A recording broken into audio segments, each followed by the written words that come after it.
Race number 10 at Del Mar on Saturday is the Breeders' Cup Juvenile, and it features the heaviest favorite, perhaps, in the entire Breeders' Cup program in Bolt Doro. And you're going to be playing this race. You're going to be playing all these races, and you're going to be playing them through NYRA Bets. A new member bonus, earn up to $1,000, 10% of your action throughout Breeders' Cup weekend. Head over to NYRABets.com for more information. Bolt Doro, a super impressive, undefeated 2-year-old from California, trained by Mick Ruiz. Not a name you've heard of, but a name you're going to hear a lot from because Bolt Doro is good. Now, Bolt Doro ran much, much faster than even his 100 Beyer speed figure suggests last time.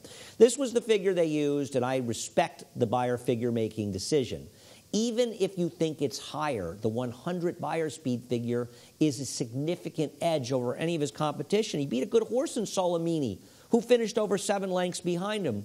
Yeah, Bolt Doro drew post 11. It didn't do him any favors, but he has the speed to get position, and I can't play against this horse. He was too good. He's a West Coast horse. He has that home field advantage. He's won twice at Del Mar. He's good, and I'm not trying to beat Bolt Doro. I do respect the horses that ran the Champagne. And in a normal Breeders' Cup situation, I think that both Ferenz Fire and Good Magic would be players near. Ferenz Fire ran very well to win this race, making a long, sustained run on the outside to get it done. But he also got an extremely quick pace to close into, and it was a pace that Good Magic was sitting right behind. And if you watch the race, Ferenz Fire comes with a full head of steam. He gets by Good Magic, but Good Magic is battling back. He is not letting that one go. And you get the feeling late in the race, him coming back, that if they went a little bit further, he might have been able to come back. He never gave an inch. I thought Good Magic ran the better race of the two horses. I have both horses in the mix, but Good Magic, because he was closer to the pace, I thought ran the better race. You do have to take a look at other horses, including Free Drop Billy for trainer Dale Romans. Dale Romans a tough beat in this race last year when he finished second. He brings an horse, Free Drop Billy, who's run well in all of his starts. He's got 2 wins and 2 seconds. His race in the Hopeful was good, finishing second. And while he was visually impressive in dominating the Breeders' Futurity, it came back a very slow race. And Lone Sailor, who finished third, was a decent close second in a stake race at Churchill last weekend. But I don't know if that race was fast enough to really give him a chance. It's not fast enough to be competitive with the Champagne horses, and it's certainly not fast enough to be competitive with Bolt Doro. And while I respect the job that Dale Romans does with his 2-year-olds and 3-year-olds, I think Free Drop Billy appears to be a little bit slow.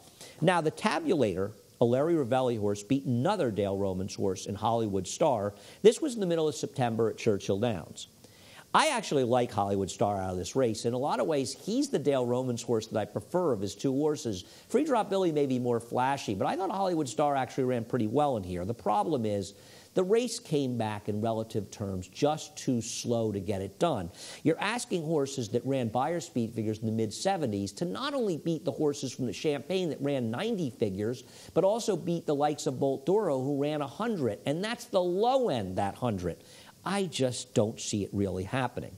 How about the wild card, the top European 2-year-old U.S. Navy flag, a horse that has been on a tear. He has run 10 times. I love to see a horse with a long campaign. And this is a horse that has clearly gotten better with more racing.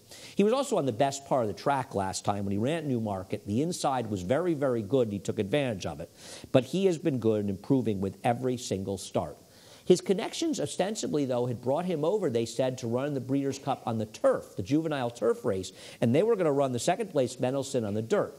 They switched. Now, maybe that's a positive for U.S. Navy flag, and obviously a win here, and he's a war front, would improve his stallion value immeasurably.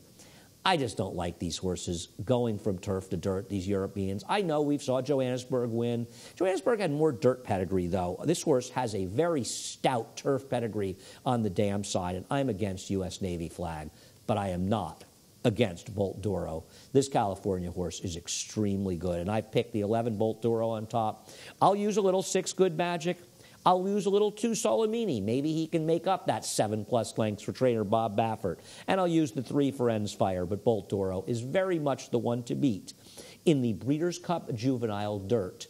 And if you want to play exactas, if you like Bolt Doro and you think he's a cinch, find a couple horses for second and play those exactas at NYRA Bets, a 10% winner's bonus if you play through your mobile device on all Breeders' Cup races this weekend.